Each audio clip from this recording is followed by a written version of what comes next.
Promotor, em uma das suas falas, o senhor mencionou o seguinte: era ano eleitoral e a situação, de certa forma, foi desafiadora por causa disso, é preciso mencionar.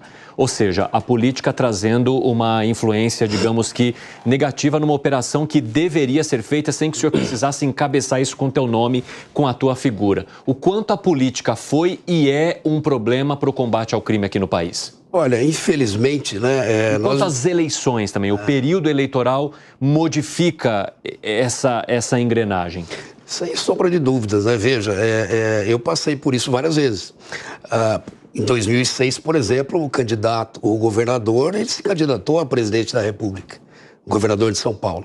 E eu não vou dizer que ele perdeu a campanha presidencial por conta disso, mas eu tenho certeza que os ataques do PCC em 2006 foram, sim, um fator importante, né, para descredibilizar o então candidato ao governador, candidato a presidente da República, e disseram, olha, não conseguiu cuidar nem do próprio Estado.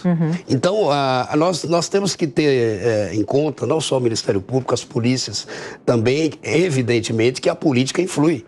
Ela influencia também, mas a gente não pode ficar amarrado, né, num ano eleitoral, por exemplo. Claro, a gente tem as restrições, mas eu não imagino que nós poderemos barrar a investigação sob pena de ter algum tipo de influência política. Mas que ela influi sim. Então, o caso das remoções é um exemplo típico disso, né? Em que integrantes do governo disseram, olha, deixa isso para a próxima gestão. E a próxima gestão, por sua vez, falou, isso é um problema, não é nosso. E no bastidor, como é que isso cai para a tua equipe? Quando um problema político sobrepõe a algo técnico que deve ser feito para resolver uma situação, e aí o senhor tem que chegar para os seus subordinados e dizer o seguinte, olha, nós não vamos poder fazer isso porque tal autoridade pública não quis. Olha, talvez eu devesse ter tomado essa decisão, né? Eu poderia ter chegado até a página 2 e ter comunicado a minha equipe, olha, fiz tudo que é possível. Infelizmente, não vamos prosseguir, porque não é a vontade do governador, dos secretários do Estado e nem do procurador-geral. O procurador-geral, a bem-sucedida, foi contra também. Sim. Né? Então, eu acabei assumindo de maneira sozinho mesmo, né, essa função. Acho que foi a melhor atitude a ser feita no momento. Se eu tivesse que fazer, faria de novo, né? Essa é a vantagem do Ministério Público, né? Nós temos autonomia e independência. Isso que eu ia perguntar, desculpa. Isso é muito importante. A autonomia institucional do Ministério Público possibilitou a sua coragem, porque não adianta autonomia sem uma coragem de atuação na sua prerrogativa. Acontece que as polícias judiciárias como um todo, não só as polícias estaduais, como a própria Polícia Federal, ela não tem autonomia institucional. Significa o quê?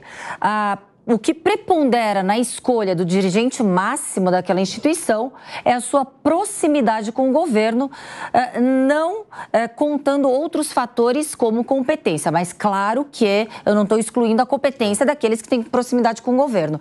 O que faz, ao meu ver, um retrocesso, principalmente no combate ao crime. Porque muitas vezes decisões que deveriam ser puramente institucionais, elas ficam atreladas a uma visão política e equivocada às vezes. Posso fazer um complemento também? Claro, por favor. O senhor citou o COAF, né? Por exemplo, puxando esse gancho da autonomia das instituições, uma subordinação ao governo federal, como a gente viu a mudança, por exemplo, do COAF, atrapalha? Atrapalha muito. O COAF, por exemplo, ele voltou a ter o seu papel preponderante agora, né? Porque eles, inclusive, não estavam fornecendo informações mais nem para a polícia nem para o Ministério Público. Agora, com a decisão do STF, eles voltaram a nos fornecer informação. Doutora, eu acho que você está coberta de razão, né?